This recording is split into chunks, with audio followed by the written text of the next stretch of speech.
ada kelasnya ini mah. Yaitu akan dibawakan oleh Devio Putra. Mana tepuk tangannya?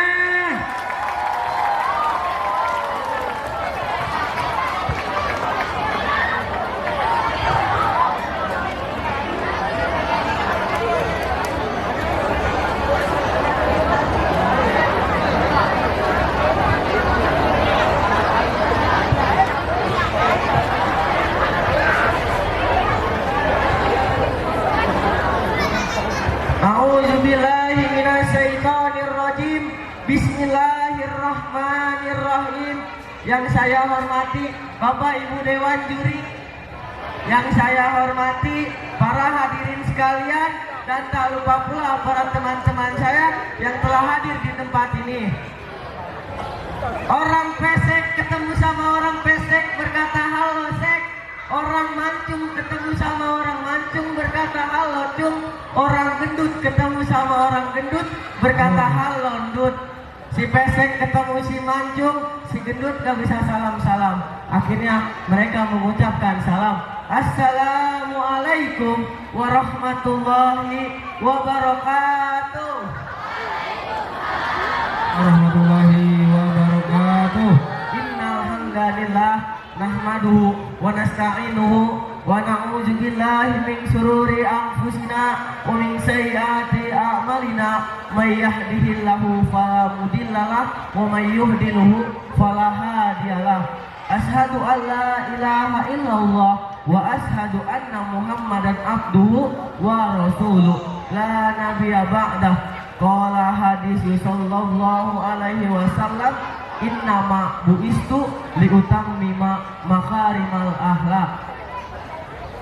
Yang pertama-tama, yang paling utama dan yang paling nomor utama, marilah kita panjatkan puja dan puji syukur kita atas kehadirat Allah Subhanahu wa Ta'ala yang telah memberikan kita beribu-ribu nikmat, bermacam-macam nikmat, dari nikmat yang terkecil hingga nikmat yang terbesar. Contoh nikmat yang terkecil, Allah memberikan kita bulu yang sering kita anggap tidak berguna, yang sering kita anggap tidak terpakai, padahal itu adalah sebuah perhiasan bagi kita.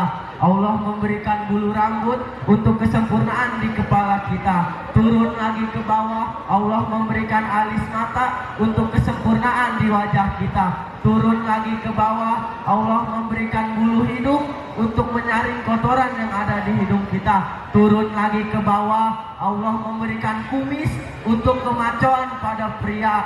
Turun lagi ke bawah, Allah memberikan bulu dada pada pria untuk kejentelan pada pria. Turun lagi ke bawah, Allah memberikan bulu jempol untuk kesempurnaan di kaki kita.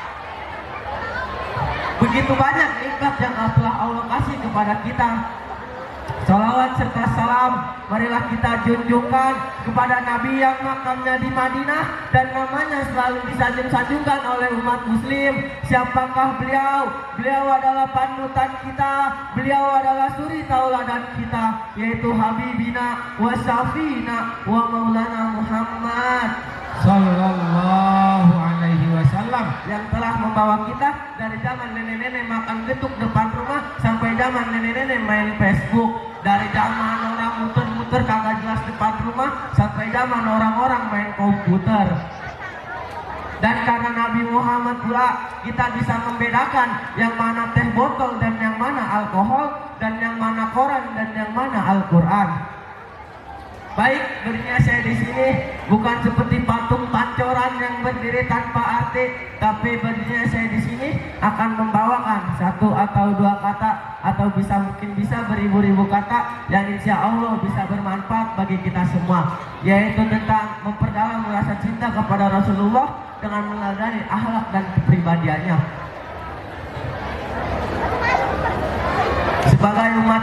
Sebagai umat muslim, mencintai Rasulullah adalah suatu kewajiban yang harus kita lakukan, karena mencintai Rasulullah adalah merupakan bagian dari rukun iman yang keempat, yaitu iman kepada Nabi dan Rasul.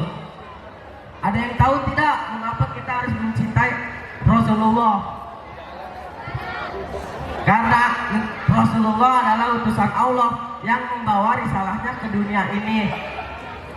Dan Rasulullah merupakan keteladanan bagi umat muslim baik dalam aspek apapun, aspek agama, aspek etika, aspek moralitas, dan aspek lainnya. Dan Rasulullah merupakan seseorang yang pemaaf dan tidak pendendam. Hal ini yang harus kita contoh bagi umat muslim. Bahkan ada suatu peristiwa yang dimana peristiwa Fatu Mekah, yaitu tentang isi perjanjian Hudaybiyah. Tentang gencatan senjata antara kaum muslimin dengan kaum kafir Quraisy. Disinilah Rasulullah menunjukkan sisi mulianya. Kala itu suasana kota Mekah sangat mencekam dengan 10.000 pasukan kaum muslimin datang ke kota Mekah yang tidak mungkin ditandingi oleh kaum kafir Quraisy. Bahkan pemimpin tertinggi beliau yaitu Abu Sufyan takut dibinasakan oleh orang yang selama ini ia caci, ia maki, ia hina. Tapi Rasulullah tidak seperti yang Abu Sufyan bayangkan. Rasulullah pun tidak ada gencatan senjata, tidak ada pertumpahan darah. Dan Rasulullah menganjurkan apa yang diamalkan oleh beliau seperti sholat, mengaji, beristighfar, dan bersolawatan. Marilah kita beristighfar walaupun hanya sebentar.